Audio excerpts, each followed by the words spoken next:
Good afternoon, brothers and sisters. You're watching Let's Talk Racism Island, and I'm your host, Harrison Paul. Today, we'll be discussing about a situation that is very dear to our heart within the Irish community, the African Irish community. It is a very serious situation. I wanted to have a very serious conversation today. Um, as our brothers and sisters and our mother, George Nkencho's mother, is grieving due to the fact that her son was killed by police 3 years ago, and she still has got no justice. She's still not even got the case brought to court. I think it's time for us to have a conversation on the anniversary where we can see what we can do as a people to help her indirectly. I've been a believer in direct help, and I do believe in direct help. I always believe, but I also believe in indirect help because I believe sometimes indirect help can be direct help.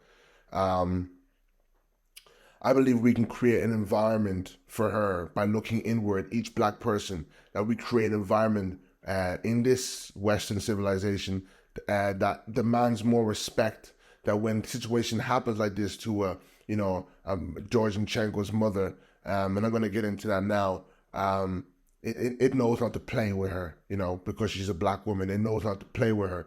So man, I'm very emotional now about this scenario. So a young man called George Nkencho, for anyone who doesn't know, was 27 years old. I'm 27 now, so that really hits deep.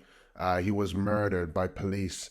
This man suffered from mental health issues. I even watched a podcast recently again to rewatch it, knowing I would do this podcast of his sister, who talked about like they had called the system. He was in the system. It wasn't even just something he was suffering with, like tough times. It was literally a man is damn near not even damn near, he is in the system for mental, like someone will go to a doctor. He was unwell. He was clearly unwell. One day he has a mental breakdown. He leaves his house, and obviously I think he becomes violent, allegedly, becomes violent with a shopkeeper, allegedly, and the shopkeeper calls the police on him. And the police arrive to the scene and they pursue him all the way home. Now, there were all allegations that he had slashed someone with a knife. He had done all sorts of things that were all false. But they followed him to his home. And then eventually when they made it to his house in front of his siblings, they shot him dead because he swung with them with a knife. Now, a lot of Irish people, and I'm not going to make this episode about that, a lot of Irish people are discussing whether or not he deserved to die. He was a criminal. He was this, although he had no criminal record. He was doing bad things. But we all know there's no death penalty in Ireland. We all know that the fact that 6 shots rang off on that boy was not to neutralize him or was to finish him, and he died. And that was the purpose. They felt annoyed. They said, listen, I'm not going to deal with this person. I'm not going to deal with this Negro today. And they shot him dead. There was even a scenario that took place in Ireland not long before or not long after, right? I think it was either or that, where a young man was shot. I'm sorry, wasn't shot. He was shooting at police. Apparently, this scenario went on from like 7 to early hours of the morning or something like that. And she took shots at the police. Yet the police found a way there, and it was in the same place in Blanchardstown, the same place. I don't know if I mentioned the date. I'll mention now. It was the 30th of December, 2020. But it was the George Nkencho situation. But the same armed force came, basically, in the same area, and they decided to deal with this situation differently with the Irish man than how they dealt with the black man. He died. And we look at even the fact that during the Dublin riots, there were Irish boys who were attacking police and still never died. George apparently, and I seen the clip of it, it was a blurry clip, but apparently he took a swing and he was miles away from the actual police. I seen it. He was miles away. He was not of any threat, and there was a line of police there, that really he was not in any real danger. So George lost his life that night, and we're not going to have a discussion on whether or not that was a racist act, because we know how it all unfolded afterwards. Everybody remembers that you really saw who your friends were. And I think that's the thing about Irish people that disappoint me now. We cannot wait for the big situations to know that Ireland doesn't really respect us as much as we need to be respected. I'm happy and I'm hoping that as I start this movement and as we have this movement, that we begin to band together and understand that, listen, we're not going to wait for someone to die like George Floyd or George Nkencho before we start to understand that what type of time it is and start to really be on smoke. And I feel like we have to be like that as people. We have to be ready and bat it up all the time. And I don't say that violently. I say that intellectually. I don't say that intellectually as to say like, okay, if you follow the rules of what he says and be intellectual, I mean, know yourself, know thyself, know who you are as a black person, know what you're entitled to, know your history, know all these sorts of things. And when you are intellectually awake and your consciousness has risen as a black person, you cannot be played with. You cannot be messed with. We know this because the Black Panthers were extremely powerful. We know this because people like Julius Malema, who's in the midst of white people, and know this, and it's truly powerful. And any black revolutionary is truly powerful. What I want to get into today is what we can do as a society to build a better society that. Okay, let me go this a different angle. As I was studying this, as I was reading this, as I was studying this, I was asking myself, okay, what can we do to help George's family? And then I asked myself, just taking the further steps, I began to, Google Irish politics and just look at the Dáil. And as I did that, I looked at the Dáil, which anybody doesn't know what the Dáil is, it's the Irish Parliament, and I realized there's no black person in there. There is a traveler lady, hear me, that was appointed to speak on behalf of the issues of our traveler community, because we know that sometimes they are marginalized and they are discriminated against. Anybody who grew up in Ireland know that the Irish people, travelers definitely got some stick growing up. And listen, black people, why did they feel it was important to hire a traveler lady or to appoint a traveler lady? I say this to say, we have such low self-esteem at times and such low racial self-esteem that we believe that whatever we get is what we take. And we should be appreciative and happy of that. But here we have a greater situation where the mother of George Nkencho needs justice for her son, and we have no representative. We have no one to speak. We have no one to fight. This goes past you having a few drinks with some Irish people in a pub, and that's why you feel like Ireland is not as racist. There are black people across the country every day getting the short end of the stick. We need to become a people who are have a high sense of black consciousness, a high sense of self-determination.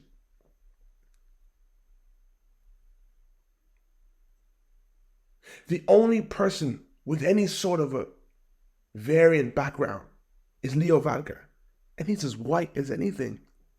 So how can we depend on Leo to say, okay, he knows, and they use that against you? How can we be racist if we have a drop of an Indian man in Parliament?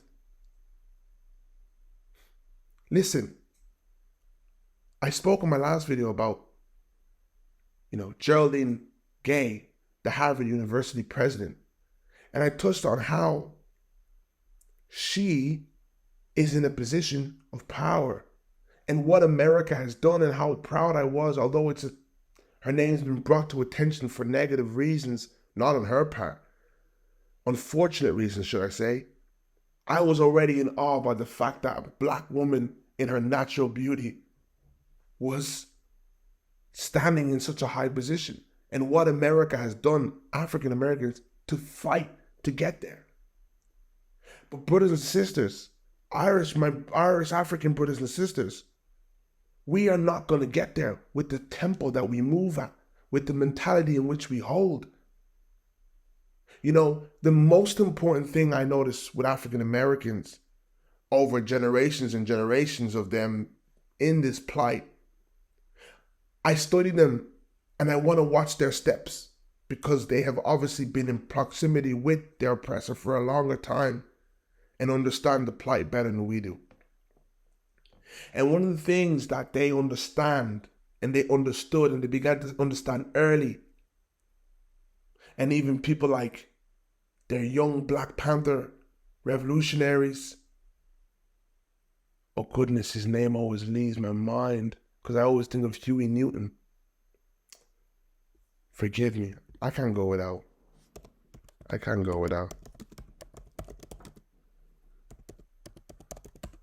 without mentioning his name. Because Fred Hampton, how could I forget? He was 21 years old. 21 when he died, I think. And he was a leader of a Black Panther Party. But anyway, what these guys began to understand from a young age, that self-determination meant that they had to be politically organized.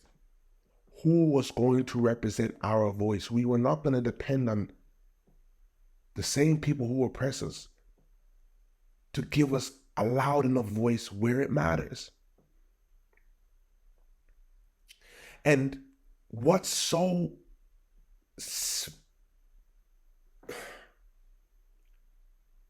hurtful is when I understand that my people in Ireland don't even feel we are worth anything. How many Black women band together in the kitchen, as we all know our aunties and uncles do, and neighbors band together and say, by the way, who are you dropping your vote for? Who have you heard that's going to appeal best to our needs as Black people, for our Black children and our Black daughters and Black sons, and us as Black people in the workplaces? We have such a low racial self-esteem that we don't band together as Black fathers and say, hey, in the store, who are you voting for? Because if we did, I know there would be a culture to say we need someone to vote for. And you have this belief on it. I'm going to repeat it. I've done 3 videos today and I'm going to repeat it now. A young man called Liam Hogan did a whole thread of tweets, amazing tweets, getting into the history of Irish people benefiting from slavery. That's not me complaining about the past. It's me helping us as Black people to understand that you are not supposed to be someone who's just beggars can't be choosers, take what you get. It's not right that just not long ago, people were in your land, benefiting, eating the fruits, and even in neocolonialism, companies like Dell, Intel, and Leakslip get the main mineral to make those computers that create jobs for people from kids in the mine in Africa. They're attached to the European Union, who still have their hands tied tightly around the neck of African people. You know this to be true, but you'd rather swallow the false narrative of your leader being incompetent. Do you know how much of an insult that is? That the severity of Africa's problem and poverty comes from a lack of leadership. Hold on, let me rephrase that. It comes from mismanagement. You know what mismanagement is? Mismanagement is when you gave your son £14 for the weekend and he spent it on Friday night, knowing he had to go on Sunday.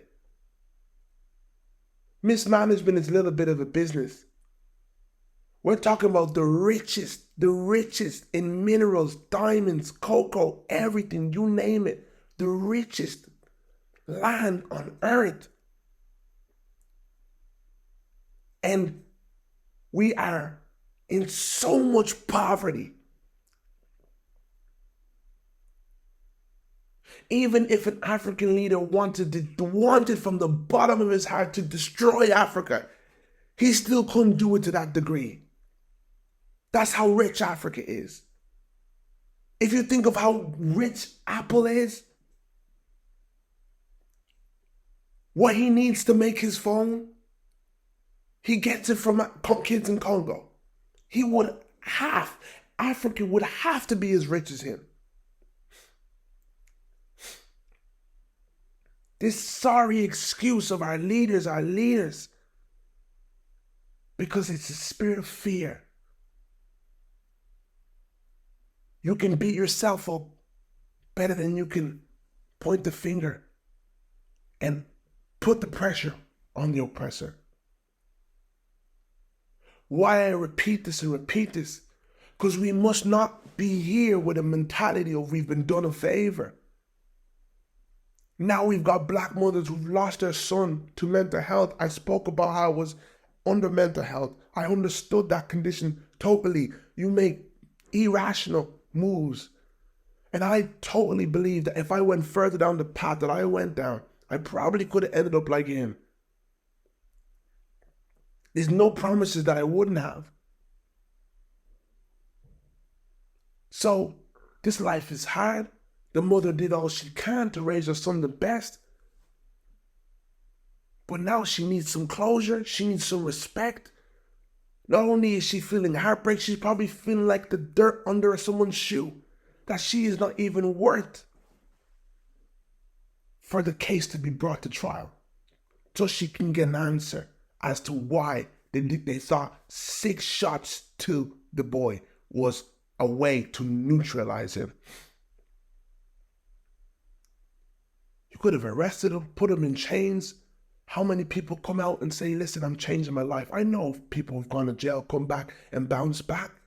He probably would have had kids raised. He probably would have even, apparently he was doing work for the community. But his situation got the better of him. Just because you're going to move on, brother or sister, and go have a party next weekend or go to the pub with a Sean or an Amy, or you have a girlfriend who's a white girlfriend and you think, oh, I don't like to talk about race and all that kind of stuff. It is actually important. I was talking to one of my friends who's about to have a baby, and we know that black women are 4 times more likely to die from childbirth here in Europe, in the UK, and in Ireland. Because of the way they treat the treatment. And he was actually had to sit down and have conversations with his girlfriend, like, okay, these are the reasons it happens. Okay, so when this happens, we're going to be equipped. When she's trying to pretend like because apparently they have this myth that black women don't feel pain as much. So they do crazy things. Apparently I saw a tweet as well. A young lady tweeted that the doctor or nurse just said to her sister, don't worry, when you push it won't hurt that much because you're black. Actually explicitly said that. So here he is, my friend, sitting down and having conversations with the mother of his child, like, okay, we need to be prepared for these certain things. Life isn't about your pub invite, Negro. It's bigger than that. It's about the fact that we're trying to make those stats go down.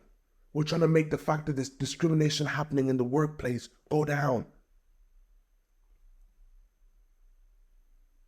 We're trying to bring down the numbers of black fathers who are trying to be there for their mixed race children and discriminated against. Like I just got a report quite recently of a girl who turned to her racist dad's side and he has no entitlement to his son. This is not about the fact that you feel, I repeat, you feel as though you found a good few handful of white friends. Can we think about the bigger picture? Can we think about, like I said, we were trying to see, can we give birth to a black child in this generation who can genuinely and honestly aspire to be in the Dáil, the parliament, genuinely aspire to be the president of Harvard University, where it matters? I promise you, Negro, when we begin to understand that this is what equity looks like, you will see the rednecks come out in Ireland. We're docile. We're no issue to him. We sit there and we're Africans and we're docile. We stay in our place. Once we become like the Americans and have a taking spirit of what belongs to us, because we are a hardworking, diligent, and kind people. Or we could be resentful. We could be revengeful. But we're not. And you think that you're going to pander your way into their hearts. You're not. You're going to have to become fighters. So it hurts me when I think of the fact that the mother of George Nkencho is still waiting on trial. It's disappointing. If we adopt Black consciousness, brothers and sisters, we need a place in the doll. We need to speak on our behalf. We need people who we can cast our vote and trust. And it's going to come from being politically organized. And it will come from Black consciousness. And when we have Black consciousness, which is the elimination of the fear of the white man, we don't get afraid when we see a Black man or a Black woman who's ready to go into politics and speak on our behalf fearlessly and say what's right, what's wrong. We won't be wanting to pick someone who makes us look good because they blend so well with white people. We will pick someone who has a grit about them. And we will see privileges come for us in places we didn't even realize we could get them. We are looking for equity. We're not looking for pity. We're not looking for niceness. We're looking for equity. We're not looking for a world where they used to give us one cookie or no cookie. Now they give us 3 cookies. We're looking for, we have every single entitlement to the cookie jar. We hold the keys to every establishment just as much as they hold the keys to every establishment, just as much as they held the keys to Africa and got what they needed until they could no more. Just as much as they get money from neocolonialism and exploit Africa to this very day. We cannot come here and feel like we're beggars so we can't be choosers. We're not beggars. George Nkencho, rest in peace, my brother. To your family, your sister, Gloria, God bless you. To your mother, your brothers, I hope you're doing well. I'm sorry that a lot of people, like you said in your podcast, we put ourselves first. People get back to their lives. I want you to know when I dedicate my life to the cause, to the fight, to the plight, it's for situations like such as this. Because enough is enough. You, Ashling so-and-so, who was murdered, the white woman, she wouldn't be waiting 3 years to figure out what's going to happen with her life. And George deserves the exact same attention as a human being raised in Ireland. Thanks for watching. And I'm on a mission for you.